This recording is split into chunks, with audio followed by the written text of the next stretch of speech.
Tadi udah Tes. kedengeran.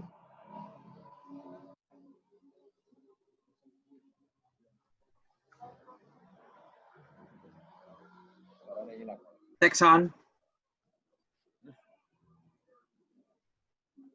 Suaranya hilang.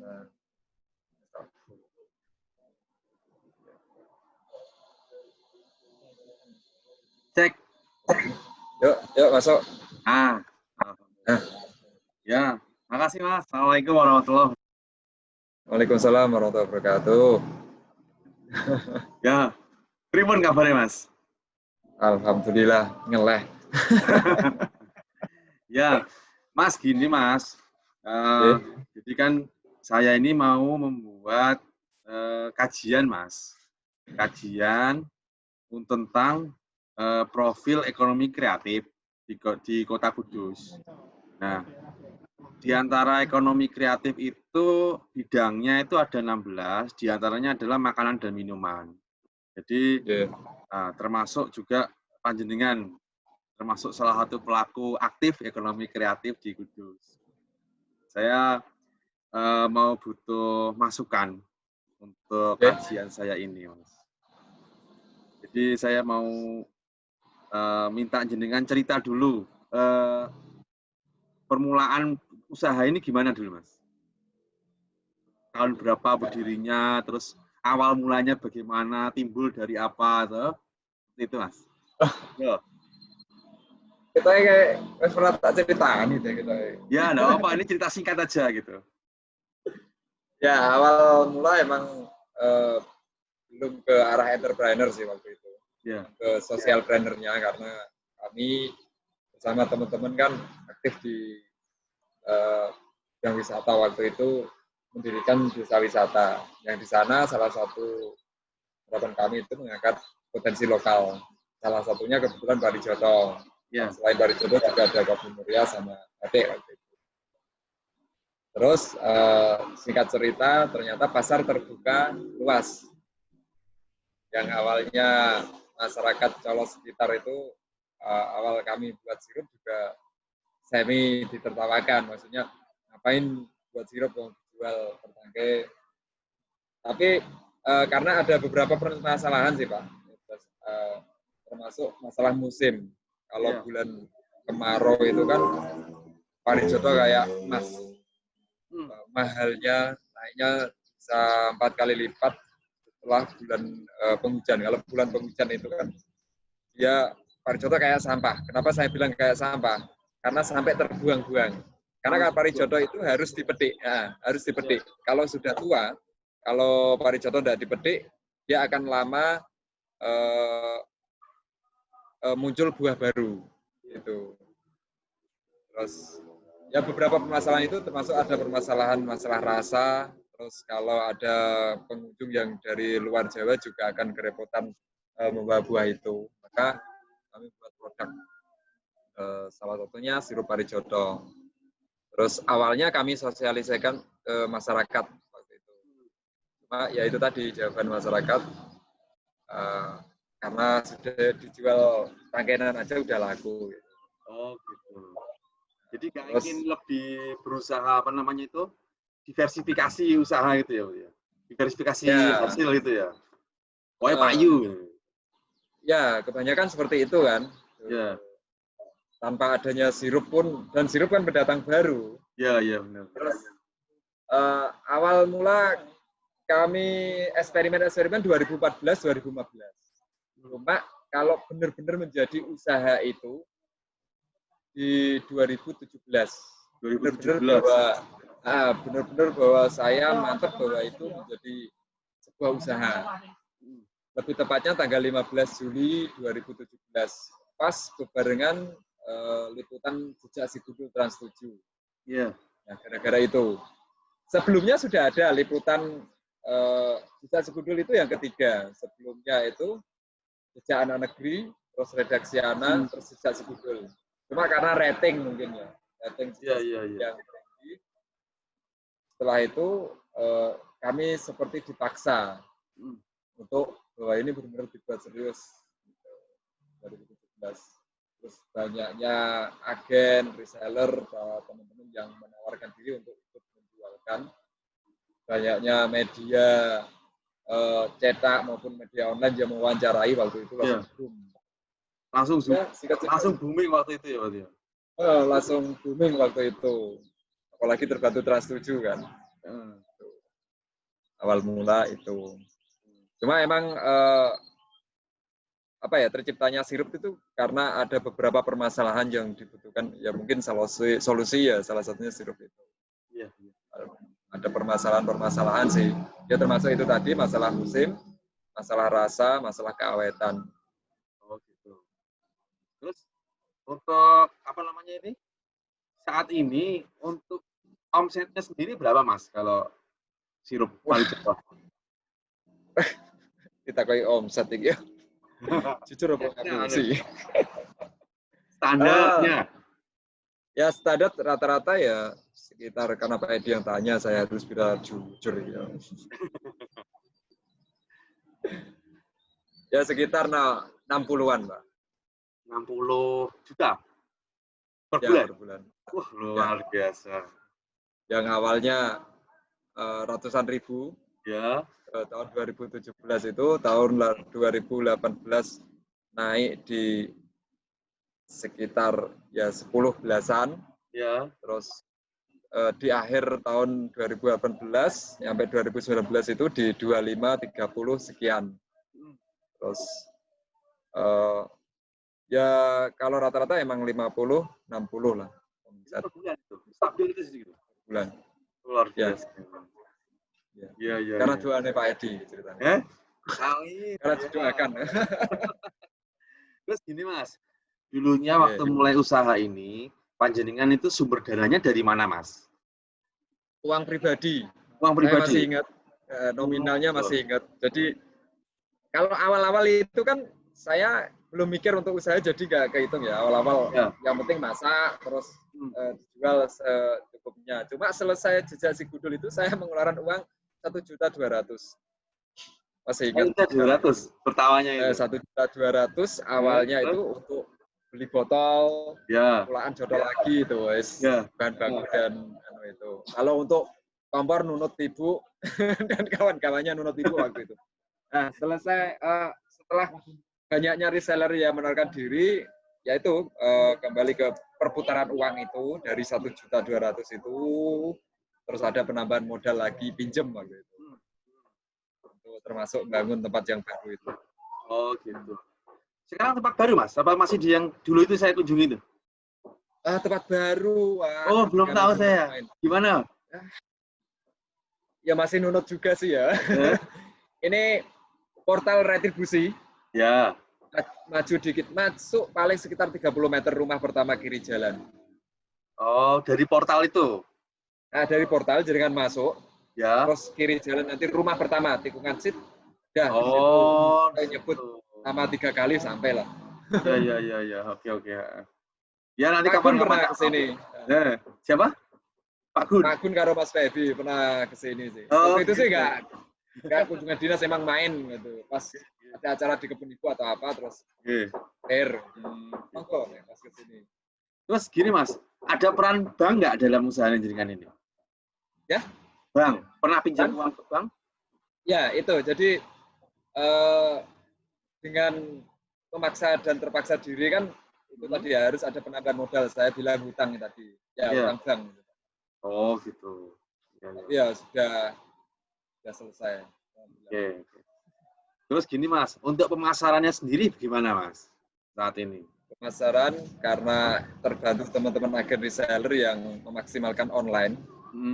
Jadi kami untuk pemasaran tidak ada kendala karena memanfaatkan daerah digital online ini. Rata-rata online ya Mas ya? Kebanyakan online. Kalau kami sendiri itu 75% online. Kalau ini offline malah off ini. Shopee ya, ini apa? Shopee offline marketplace gitu apa langsung? Semua marketplace. Oh. Tapi tidak semuanya saya. Tapi semua di beberapa marketplace pasti ada sirup Parijato Alamu. Tapi itu mungkin dari teman-teman agen sih. Yang offline malah nggak jalan? Kalau pandemi ini Kena efek kalau offline itu. Kalau Karena kan pandemi makan efek surat kuliah. Terus kalau saya offline-nya kan itu kan, terus kebun ibu kayak kena ya sih. efeknya kan, Ya, kalau betul. offline. Tapi online-nya malah naik ini. Online-nya malah naik. Berarti Nah, sebenarnya ini pandemi itu nggak jadi masalah untuk pemasaran online ya Mas ya? 3 minggu pertama. 3 minggu pertama toh. Nah, 3 minggu pertama, mungkin para teman-teman agen reseller itu kan mereka butuh adaptasi. Jadi kami pun 3 minggu itu tidak produksi, karena ya untuk menekan biaya. Nah, karena untuk menekan ya kebutuhan, karena waktu itu, wah iya nggak produksi. Karena juga kami memiliki karyawan kan. Yang penting keuangan ini masih untuk itulah kebutuhan perusahaan itu. Setelah lolos 3 minggu kok kembali normal. Iya. Dan alhamdulillah bahkan ini malah naik. Iya. Alhamdulillah naik. Ya alhamdulillah Mas kalau gitu Mas. Ya. Terus jaringan kerja sendiri untuk reseller ada berapa orang Mas untuk saat ini Mas? Jadi kalau saya sendiri itu sekitar kalau reseller yang aktif itu di 70-an. 75 orang. Berapa? Nah, kalau agen itu ada 6 agen. Dan agen sendiri itu kan dia mereselkan. Oh gitu. Nah, jadi saya itu 75 aktif. Oke. Terus kira-kira pernah nggak mestinya memberikan semacam pelatihan atau istilahnya gitu cara membuat sirup ini kepada masyarakat Mas? Kalau secara praktek, kalau masyarakat sekitar, atau maksudnya pelatihan yang kayak menggugah kesadaran masyarakat untuk supaya memanfaatkan Parijoto itu supaya lebih istilahnya itu tidak hanya dijual buah istilahnya buah apa adanya gitu. Ya, dulunya kan awalnya emang disosialisasikan ke masyarakat. Kalau saya dulunya awalnya nggak kepikiran untuk buat usaha, nggak. Ini ceritanya tersesat ceritanya. Malah saya sendiri yang tersesat di sana. Jadi awalnya emang disosialisasikan ke masyarakat, diajarkan. Sampai sekarang juga ada beberapa ya secara personal sih, ada yang tanya, dan untuk yang membuat sirup sendiri di Colo itu sudah ada tambah 5 UKM lah. Tambah 5. Itu awalnya malah reseller. Satu orang yang enggak. Yang 4 itu awalnya reseller di Alamu, terus membuat sendiri gitu. Jadi malah saingan enggak gitu, Mas? Enggak sih. Malah apa ya? Kami mikirnya ya berkompetisi itu harus ada yang menang dan kalah, harus lebih dari 1 orang. Jadi malah bisa semangat. Teman-teman juga mereka tidak merebut pasar saya pun tidak merebut pasar teman-teman. Jadi aman. Kami juga masih komunikasi juga. Oh iya. Ya semua punya rezeki sendiri ya Mas ya gitu ya. Betul. Nah, terus gini Mas, di kendala di usahanya panjenengan ini apa Mas? Kalau kendala saat ini yang terbesar itu masih di bahan baku harusnya. Bahan baku ya? Kalau ini sih mungkin masih aman. Ya. Tapi kalau melihat pasar seperti ini, bahan baku otomatis harus tambah. Harus tambah. Oh gitu. Itu karena musim aja gitu ya Pak ya? Bahan baku itu. Tapi untuk bibit gitu masih banyak terdapat di... Banyak. Jadi saya sendiri itu membibit. Saya sendiri ada pembibitan. Terus ada pertanian sendiri juga. Yang Alamu itu juga alhamdulillah dapat rezeki tempat yang potensi untuk ditanami. Ya sudah mulai ditanam. Terus untuk bibitan juga sudah ada tim yang membibit. Terus banyak tani yang sudah emang tidak kami kumpulkan, cuma saya ya turun ke dalam-dalamnya mereka untuk sosialisasi. Jangan khawatir kalau sampai nggak laku, sampai saya bilang gitu. Ini sudah mulai Pati sampai Jepara. Di Jepara itu Tempur, Kudus, Rahtawu, Colo, Kajapan. Terus Pati itu ada Desa Beji namanya. Desa Beji. Itu bulan Ramadan ini mereka juga masuk ke sini semua karena mereka nggak bisa jual kalau bulan seperti ini. Iya. Kalau musimannya itu nggak musiman, cuma kalau bulan rendeng itu satu pohon itu bisa tumbuh katakanlah ratusan tangkai tua muda. Cuma kalau kemarau untuk tumbuh bunga baru pun enggak, cuma sudah menuakan yang sudah ada itu. Susah itu paling di bulan September, Oktober, November. Yang susah. Nah, itu ya saya juga sudah berusaha untuk ada freezer. Terus ini sudah ada produk baru juga teh Parijoto yang proses pengeringan. Oh, gitu. Mungkin untuk misalkan difermentasi itu bisa nggak, Mas? Fermentasi saat ini untuk produksi belum, cuma saya sudah mencoba ke arah sana juga. Oh, risetnya udah ke situ juga ya? Nah, sudah. Oh, nah, ini konsentrasi ke pengeringannya yang teh. Dan Bromaton ini juga buat kayak Pak Edi juga buat cookies gitu. Cuma isinya selai Parijoto, kismis Parijoto. Ya, saya juga buat. Untuk saya kasihkan ke teman-teman reseller sih biasanya buat R itu sih. Sen, Mas. Terus gini Mas, ya ini terakhir Mas, harapan panjenengan pada pemerintah Kabupaten Kudus apa Mas untuk usaha jenengan? Beneran kalau saya tanya ini yang pertama setidaknya Parijoto ini kekayaan Kabupaten Kudus. Ya. Yang kami berharap untuk dari Pemkab itu memperhatikan dari petani. Ya. Setidaknya ada apa ya di Indonesia itu ada petani Parijoto. Kalau petani kopi, petani pisang, dan kawan-kawannya biasa. Tapi petani Parijoto itu kebanggaan kita loh. Kebanggaan kita, itu yang pertama. Yang kedua, secara haki, indikasi geografis. Itu penting, Pak. Ya. Jadi, indikasi geografis itu penting karena yang berhak dan bisa melakukan itu Pemkab. Itu HKI.